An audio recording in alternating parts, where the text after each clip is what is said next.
Сәлеметсіздер ме, құрметті әріптестер? Бүгін сіздермен өтетін тақырыбымыз бастауыш сыныптарына арналады.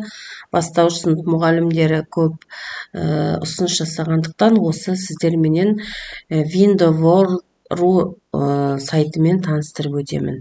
Ол үшін сіздер қалаған браузерге осылай жазсаңыздар болады, және окно мир деген терезесін бассаңыздар сіздерде осындай терезелер ашылады. Бұл жерде енді көптеген көріп тұрсыздар, өздеріңізде қарап тұрсыздар. Календарилар тұр, себебі календар күн бұны распечат етуге болады. Және бастауыш сынып бойынша көбейту кестелері бар, және математика бойынша әртүрлі функцияларменен жеміс жидектермен есептер берілген. Және сіздермен математикалық сабақтарда қалай жазуға болады, арналған клеткалары бар, жазу жолақтары бойынша міне көптеген әріптер тұр. Көріп тұрғандарыңызда бұл енді орыс тілінде болғандықтан орысша әріптер. Енді бізде смайликтер тұр. Әрбір мұғалім өзінің сабағында кері байланыс алу үшін көбінесе смайлик пайдаланамыз. Міне орыс тілі сабағы тілінде жазылғандықтан орыс тілінен беретін мұғалімдерге көптеген ертегілер тұр.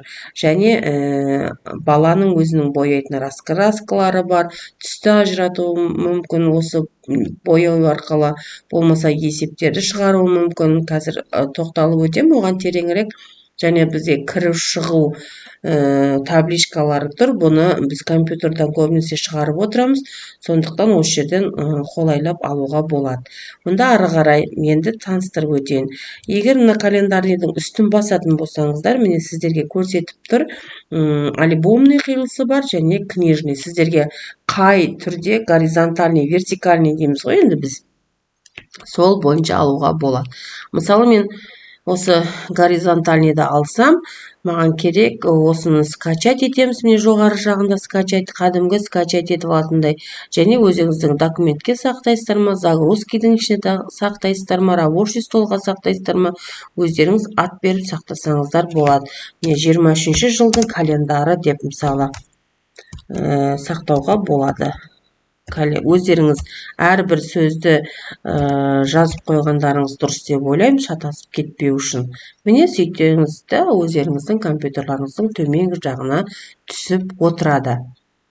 Енді келесі міне көбейту кесте деп жатырмыз. Балдарға осы жерден скачать етіп, әрбір балаға уақытты кетірмей кесіп алып, дайындап, міне жазып та отырмайсыз, берсеңіз математика сабағынан өте тиімді. Міне әр балаға осылай берсеңіз өзі теңдікті шығара береді. Өте керемет жасалған дүние. Міне әр түрлі пішімінде бар. Міне фрукты түрінде бар, жеміс жидектер түрінде, қаласаңыздар міне әріп түрінде. Енді ашып өздеріңіз практикалық жағдайда көріп жатарсыздар. Бұл бізде көбінесе әліппемен қоштасқанда, болмаса бірінші сыныптарды әріптерде оқытқанда өте тиімді деп ойлаймын. Енді смайликтерді көрейік. Смайликтерді ашып, смайликтердің төмен жағына түсіп қарайық. Қарасақ, міне көптеген смайликтер бар. Біздің керегіміз осы кері байланысты біз осы смайликтерді пайдаланамыз. Міне түрі бар, кесіп алады, жолақтарына дейін көрсетіп қойыпты. Осыны алуға болады. Сабақтарыңызда осылай қолдансаңыз өте жақсы. Міне даже ертегілер де дайын тұр. Енді сол жағына қарап отырған болсаңыздар, сол жағында міне конверт для деньги дейді. Мысалы, балдардың туылған күндері болады, болмаса алдымызда келе жатқан мерекелер бар. Міне 8 март әйел қыздар мерекесіне мамаларына осындай әр түрлі пішімдегі суреттерді, болмаса конверт, міне жазу жазып сақтап алса да болады. Мысалы, мына ашып көрейік. Міне 8 мартыңызбен, бұл орыс тілінде жазылғандықтан осылай орысша жазылған бәрі. Орысша жазылғандықтан осылай аламыз. Мысалы, міне көріп отырғандарыңыздай бір нені алып көрейік. Рамкамен жазып берсе де болады, открыть етеді, скачать етіп бере қоясыздар. Қандай тамаша, керемет жасалған дүние. Бұл өте бастауыш сынып мұғалімдеріне тиімді. Әрбір сөзін жазса да болады. Міне, әртүрлі суреттерді алса да болады осылай.